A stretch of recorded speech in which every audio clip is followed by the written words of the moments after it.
네, 안녕하세요 선생님들. 제가 공과 설명 다시 한번 드리려고 이렇게 영상을 찍습니다.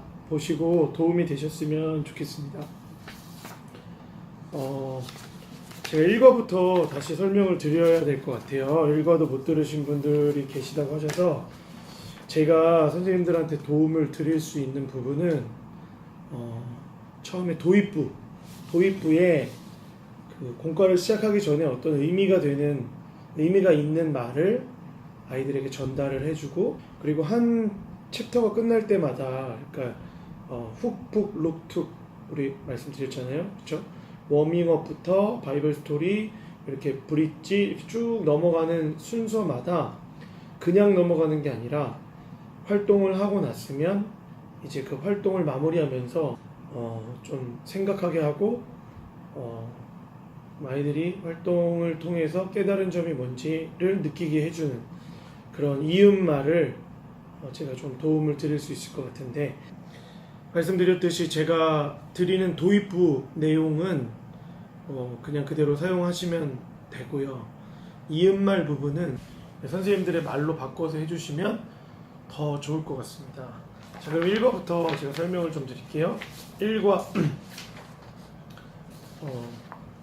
1과부터 설명을 드리는데, 이 수련회의 주제가 온 마음을 하나님께 라는 주제예요. 그렇죠? 온 마음을 하나님께 라는 주제인데, 온 마음을 하나님께 라는 주제를 가지고 무엇을 가르칠 것인가 라는 핵심 포인트를 선생님들 머릿속에 다 가지고 계셔야 됩니다. 내용이 굉장히 중요하죠. 내용이 중요하지만 내가 무엇을 전해야 될지를 모르고 있으면 그 내용이 중복이 되기도 하고, 그리고 포인트에서 벗어나는 경우가 많이 있는 것 같습니다. 그래서 선생님들께서 그 내용이 무엇인지를 전하기 전에 각 과마다 핵심 포인트가 무엇인지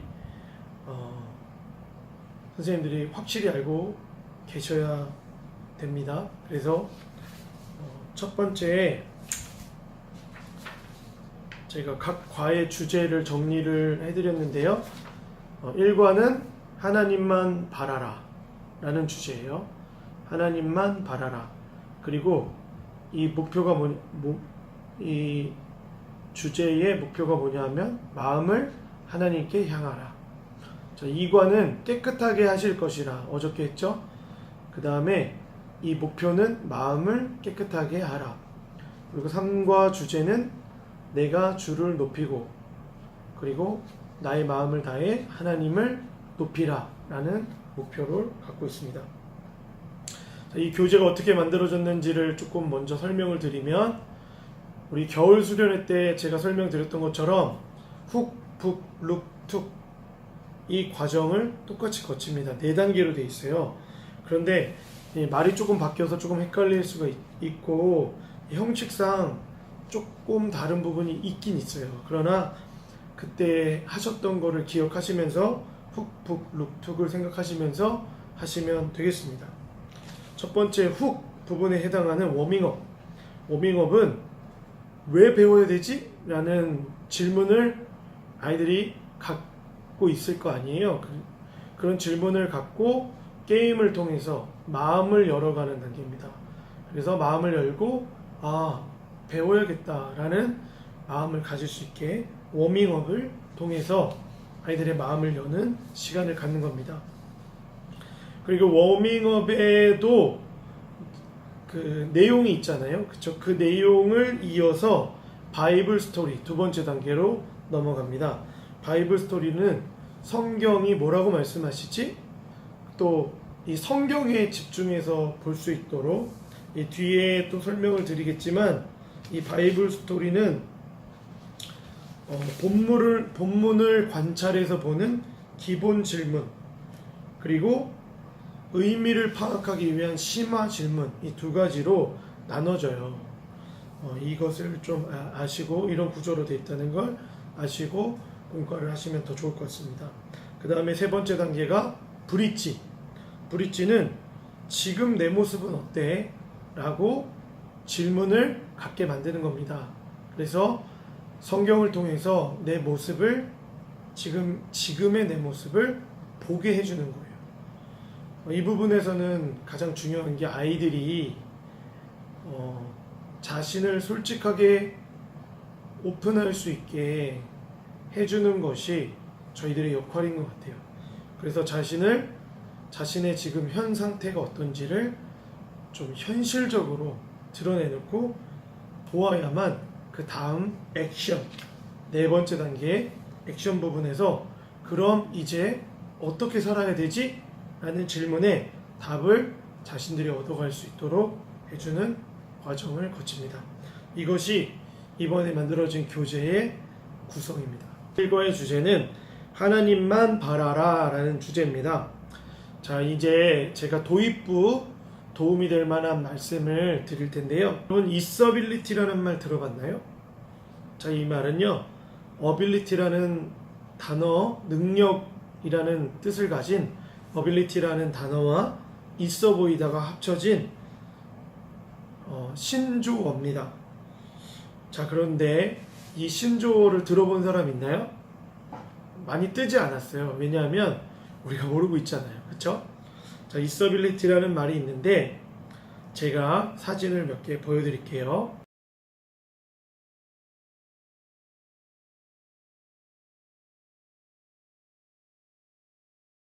이 사진은 태국의 사진작가 촘프 바리톤이라는 사람이 숨겨진 진실, 인스타그램에 숨겨진 진실이라는 제목으로 사진전을 하였던 사진 작품이에요. 우리의 현실과 사진이 너무 다르다라는 거죠. 우리가 있어 보이려고 하는 이유는 있어 보이는 외모, 있어 보이는 우리의 삶을 갖고 싶어 하는 이유는 우리가 외모를 중시하고 보이는 것에 중시하는 사회 가운데 살기 때문에 그렇습니다.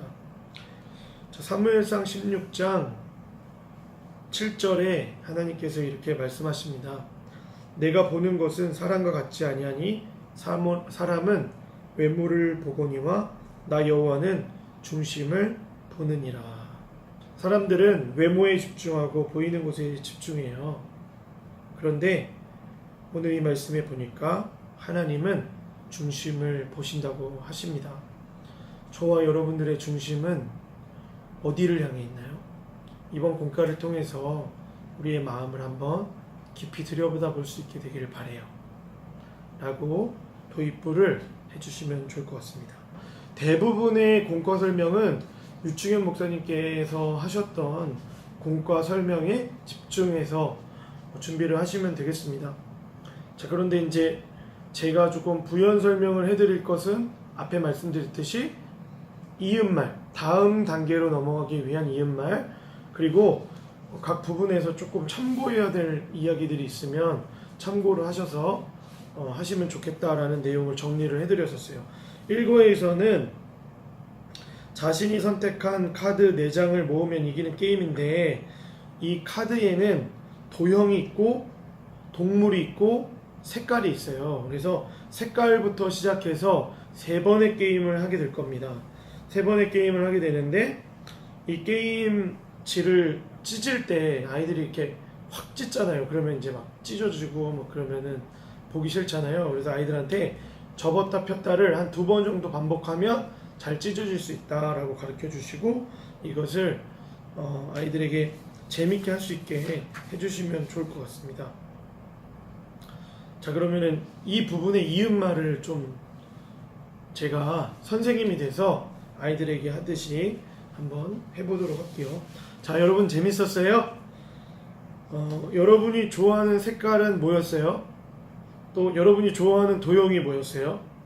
또 여러분이 좋아하는 동물은 뭐였어요?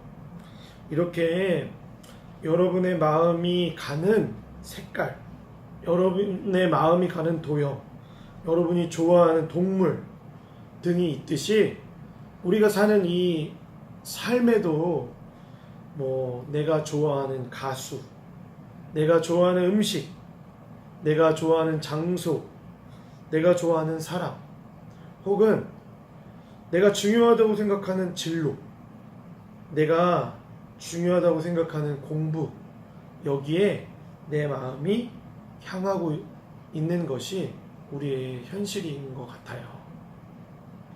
그렇다면 그리스도인이라면 이 향하고 있는 마음이 어디를 향해 있어야 될까요?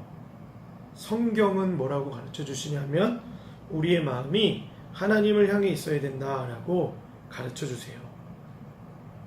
그렇다면 우리가 어떻게 해야 하나님께 우리의 마음이 향할 수 있는지 우리 바이블 스토리 다음 순서를 통해서 한번 배워가 보도록 합시다. 이렇게 해주시면 될 것 같습니다. 네, 바이블 스토리는 이 인물 카드를 통해서 성경 본문을 살펴보고 그 다음에 인물 카드 뽑기를 하는데요. 선생님들 이거에서 제가 좀 도움말을 드렸던 게 뭐냐면 본문 살펴보기 여기에서 이제 바이블 스토리 이제 시작할 때 자 이제 시작하겠습니다. 여러분 사무엘상 16장을 펴주세요 라고 말씀을 하시고 장과 절은 말해주지 않는 16장을 펴주세요 하고 절은 말씀해주지 않는 거예요. 그 다음에 선생님이 먼저 성경을 읽기 전에 아이들에게 성경을 먼저 읽어봅시다 라고 하는 것과 선생님이 이 앞에 스토리를 이야기해주고 있는 것과 차이가 있어요. 그래서 선생님이 먼저 설명을 해주시는 거예요. 자 여러분 우리 사무엘상 16장을 한번 펴보도록 할까요? 자, 성경을 찾아요. 자, 16장을 이제 읽을 건데요.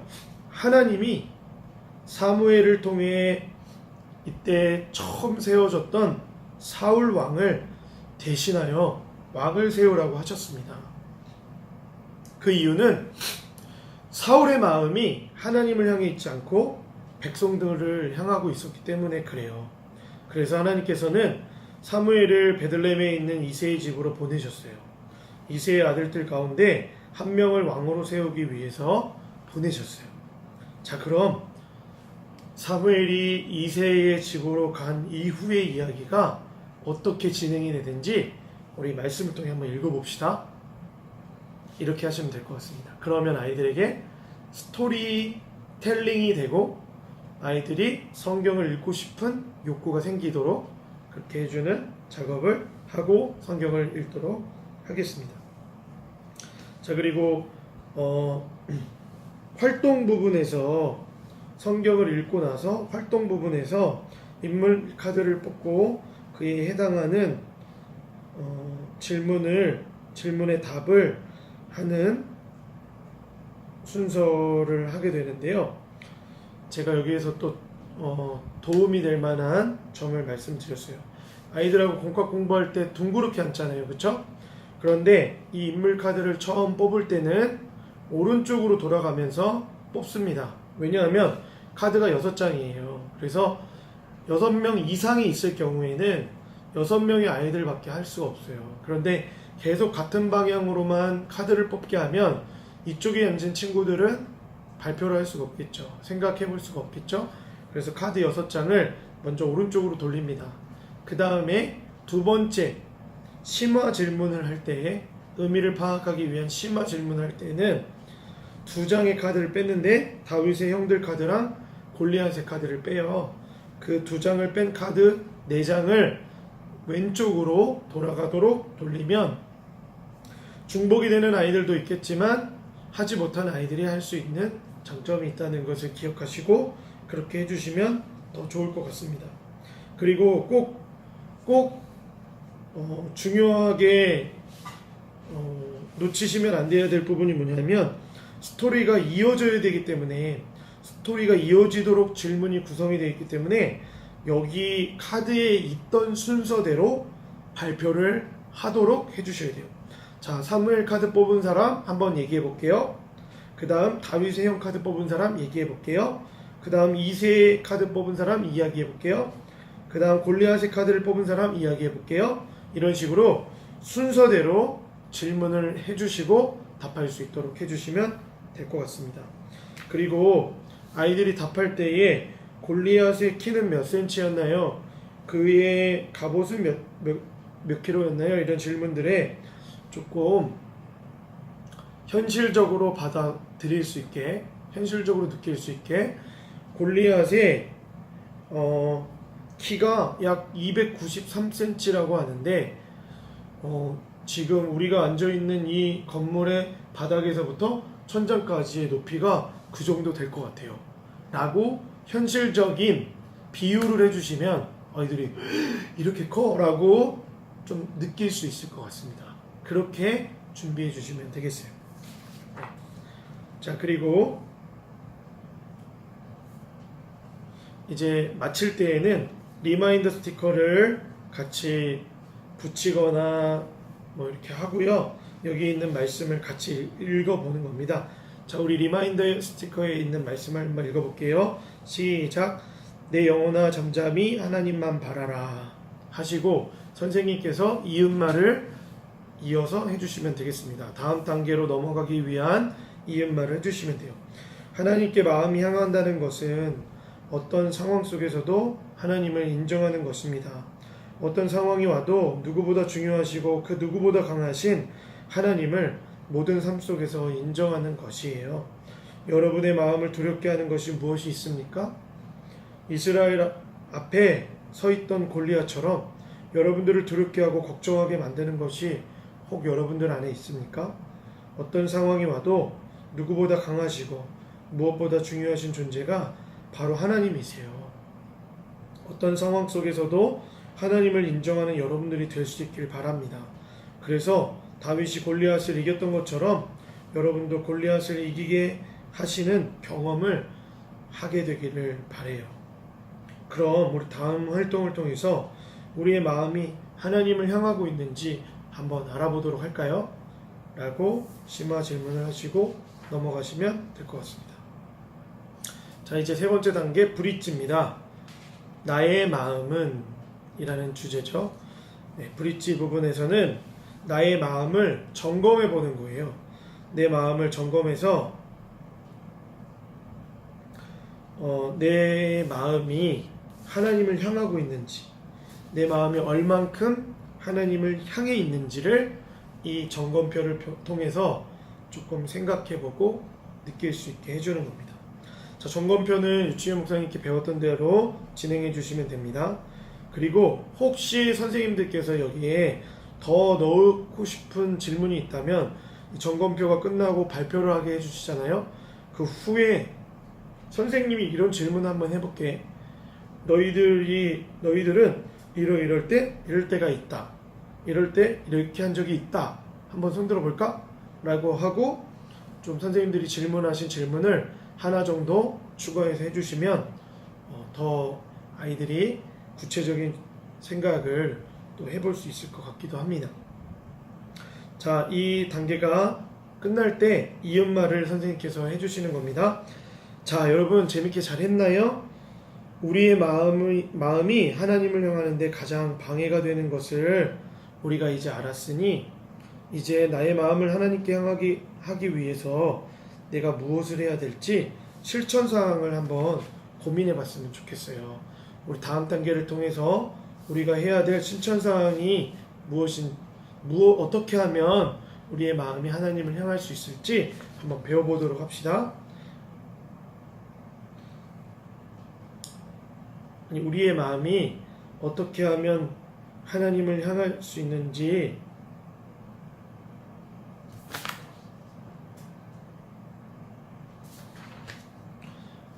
우리의 마음이 어떻게 하면 내 마음이 하나님을 향해 내가 무엇을 해야 될지, 내 마음이 하나님을 향해 내가 무엇을 해야 될지 생각해보고 무엇을 할지 실천사항을 다음 순서를 통해서 한번 정해보도록 합시다. 자, 이렇게 말씀하시고 액션 네 번째 단계로 넘어가시면 되겠습니다. 자, 여기는 하나님을 향한 나의 마음을 결단해 보는 거예요. 그래서 결단서를 작성하는 건데요. 여기도 마찬가지로 유충현 목사님께서 가르쳐 주신 대로 하시면 되겠습니다. 그리고 이제 이 공과가 끝날 때에 마무리하는 말을 좀 제가 도움을 드리도록 할게요. 자, 여러분 결단했죠? 여러분의 결단이 그냥 한번 지나가는 마음의 결단이 되지 않기를 바라고 이 결단이 꼭 실천되기를 바랍니다. 우리는 일과를 통해 다윗처럼 우리의 마음이 하나님을 향해야 한다는 것을 배웠습니다. 어떤 상황에도 마음을 빼앗기지 않고 하나님께 드리는 어떤 유혹에도 어떤 시험에도 넘어지지 않고 하나님께 마음을 드리는 저와 여러분들이 되었으면 좋겠습니다. 라고 하시고 일과를 마무리하도록 하겠습니다.